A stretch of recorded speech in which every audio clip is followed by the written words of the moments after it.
and we will get things kicked off. So today is our second session inside the up level. Oh, Melinda's here too. Amazing. Middle of the night, Melinda. Amazing. Um, did everybody have a chance to do session one? I think most of you were here. I know Angie wasn't, but she's nodding her head. Okay, great. I got lots of messages from people who watched the replay, and they were just like, I am vibing in my future self. I am hanging out in this place. So that was really great to hear. And it's one of those things that you come back to again and again, right? Like replugging into that energy of the future self. And also just thinking about making decisions from that place, making decisions from the place of your future self, and thinking about those as investments, like as really putting things towards who you are in the future. And I think I shared about this in an email that I wrote recently, and I actually can't remember what the example it was that I used, but it was to the tune of like something that I was experiencing in the present day. Oh, it was all, so we had a flurry of people buy digital offers from my website in the last couple of weeks. And this is the kind of thing where like I'll wake up in the morning and I'll see a bunch of Stripe notifications and I'm like, ooh, who's this? What's this? Like it's just such a surprise. And sometimes it's recurring revenue from, someone in the membership or a one-to-one client. But when I see that it's like something from my website that I don't have to do anything for, I just get so excited. And I was thinking about that from the perspective of past self, future self, and how back when I was creating my digital offers, that was really making an investment in my future self, right? Like that was plugging into what's here now. And so getting clear on, and we're not going to be talking about future self today. We're going to go down a different track, just sort of like summarizing and recapping here. Hello, everyone who is just joining.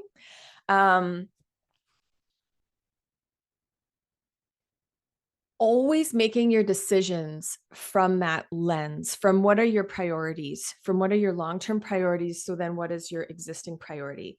And in our last session, in session number 5, we're actually going to loop back to future self priorities from the lens of setting up your schedule and making sure you have a really spacious, easeful schedule where you're focusing on what really matters to bringing in revenue inside the business. And those two things, by the way, again, we're not going to be talking about this today, but just for like for your mind to ponder, those two things are a combination of bringing in new people, bringing in new clients.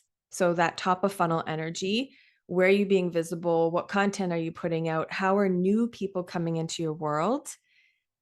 And then the other piece is, how are you making sales today? And I was sharing with the one-to-one this morning.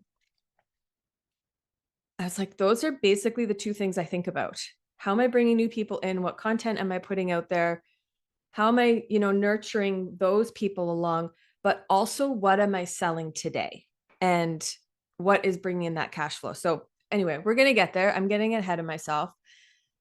Today is a really important day. I am going to be sharing a process, a worksheet that I wish I had learned this like even 3 years ago. And so I'm really glad that you're here.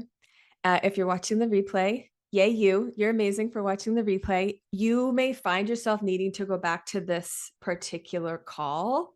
You will also have the worksheet to take with you. Before we go there, I'll just remind you of a couple things. So this week we have 2 calls. We have another call on Thursday. So it's a little bit of a like power week from the up level perspective.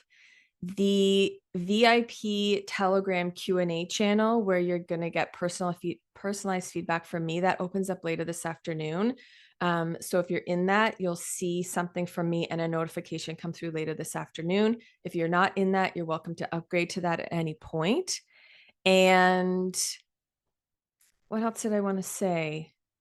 I think that's it. So just to kick us off here, and then I'll share the worksheet. I just want to hear like top of your head, what kind of comes to mind. What is it? Sorry, I was gonna back up for one sec. So we talked about future self, we talked about mission, we talked about what you're here to do in our last conversation, like what you're here to do in terms of the work you're here to do. What the missing pieces for a lot of people, myself included, for a long time, was I thought in my level of expertise. And I'm sure many of you can resonate with this. Like, you know the issue, you know what the client's problems are, you have the solution because you have some level of expertise. And so you think on that level, and you think on the level of you and you language and what makes sense to you.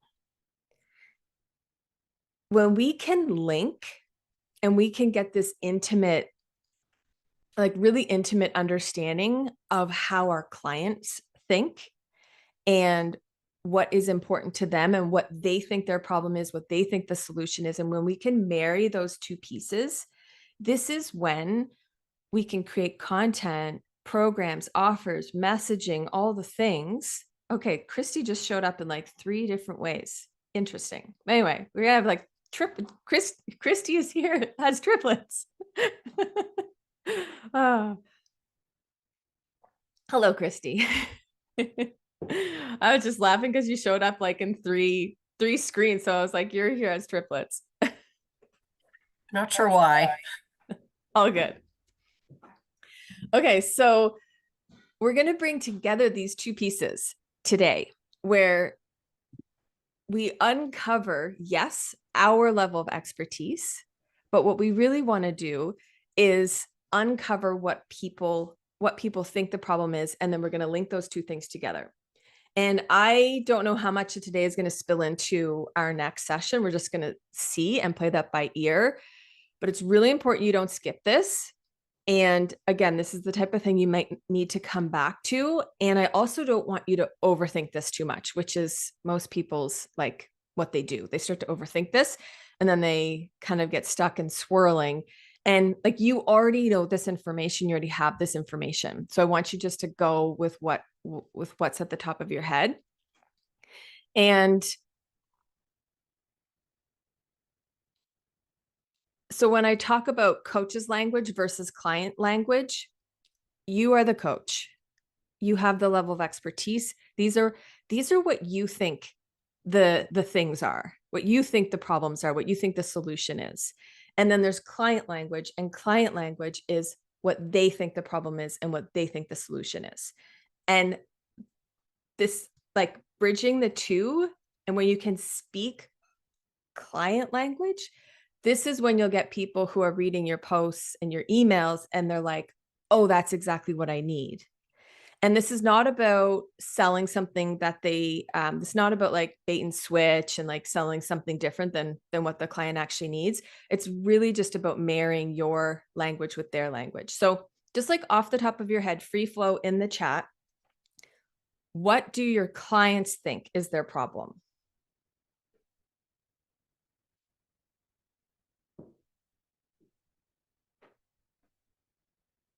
If they were like, okay, this is what I need help with, what would they say? Okay, Angie, I love this because I was actually going to use an example exactly about this. So yay. So her clients would say, Angie's clients, she's a money coach, by the way, not enough income to meet their needs. And so what would they think is the solution to that? Tina says low self-confidence, that they don't know what they want next in their career. Okay, so in the worksheet, you're going to be thinking about how that sounds, how they would actually say that. So if they say, I don't know what I want next in my career, great. Christy says confidence, stepping into their voice as leaders. Okay, so Christy, do they actually say, I need to step into my voice as a leader? Is that exactly how they would say it? Mhm. Okay, great. And Angie, that was in response. Okay, so they think they need to make more money. Okay, I want to go here just for a sec with Angie's example, okay? Because this is a great example. I can relate to this. When I first started working with a money coach, I would have said my problem was that, like, yes, we were going into debt. Okay, that was like the pain point, going into debt. The problem was we weren't making enough money. That's what I would have said the problem was. So I think we need to make more money. What is the actual problem, however? So in Angie language, what would you say is their problem? Is it that they need to make more money, or are the other steps in there that is the actual problem?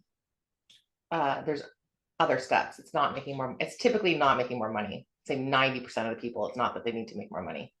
Right. Yeah. So if you could all land on this today, you're so gold, and you'll see why, and I'm going to lead you there. But I want you to really think today. And actually, Angie, tell us, what is the problem? Typically unconscious spending and no system, like kind of winging it. Winging it would be what I would say. Yeah. Okay. And so what the trick is we want to acknowledge that the people think they need to make more money because they think that's what the solution to their problem is.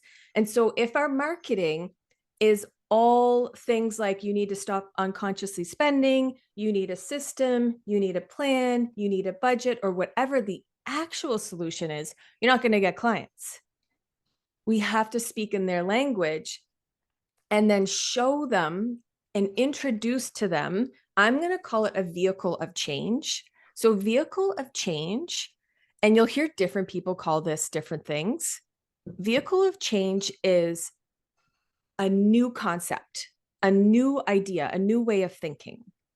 And so, for me, most like some business coaches would say, okay, you need a strategy, you need a funnel, you need this, you need that, right? Or maybe you need to push harder, you need to work hard, you need to put more hours in. My vehicle of change, my new concept is actually things like you need to feel your feelings. You need to feel the feelings you have yet to be feeling. Like you need to feel the feelings you've been avoiding up until now. You need to upgrade your identity. And by upgrading your identity, that's how you will find the strategy that's going to work for you. You need to work less. You need to prioritize what your main goals are. You actually need to work less, and you need to do it from a place of like flow and ease. That's my, in a lot of words, we'll call it vehicle of change. So what we want to do is we want to introduce to people that you have a new idea, you have a new way of doing things. Your way is different. And by the way, your way is different. And there might be like people who do it like you, but your way is specifically unique to you. So this is like how you lead people through something, how you lead people through an offer. Okay, I'm just going to check the chat here. Melinda says, what clients seem to think is the issue is different to what I think it is. Yes, this is the point. Melinda, this is the point. So they think diet and lack of willpower. I think heartache, loneliness. Okay, so this is exactly what we want to articulate is today we want to uncover what your clients think is the problem is, what you think the problem is, and then we're going to marry the two together. And I don't want you to go to marrying the two together and bridging that just yet, because that will like just mess with your mind. Just like we're going to follow the process here, and I'm going to share my worksheet in a sec. I just want to see a few more examples here. So Nikki says they don't know who they are anymore. They've lost themselves. They're not living the life the way they thought they would. Amazing. Okay, by the way, there's like social media copy right there. You are not living the life the way you thought you would. Like, you just call it right out. And then you talk about how they can execute change, how they can shift that. Beth Ann says, my clients feel overwhelmed with the work to do, not knowing how to approach donors, rich people, disorganized, but not sure what organized is. Okay. Self doubt about decisions they make with team members. Yeah. So, like this lack of confidence within themselves. They say they feel all over the place, out of control. Okay. Amazing. I'm going to share. Well, let me just answer this question. So Melinda is asking, does Angie say in her marketing, do you want to make more money? Here's how I would approach it. And this is, and like we're jumping the gun here a little bit, but I would say something like, you think the solution to your cash flow crunch is you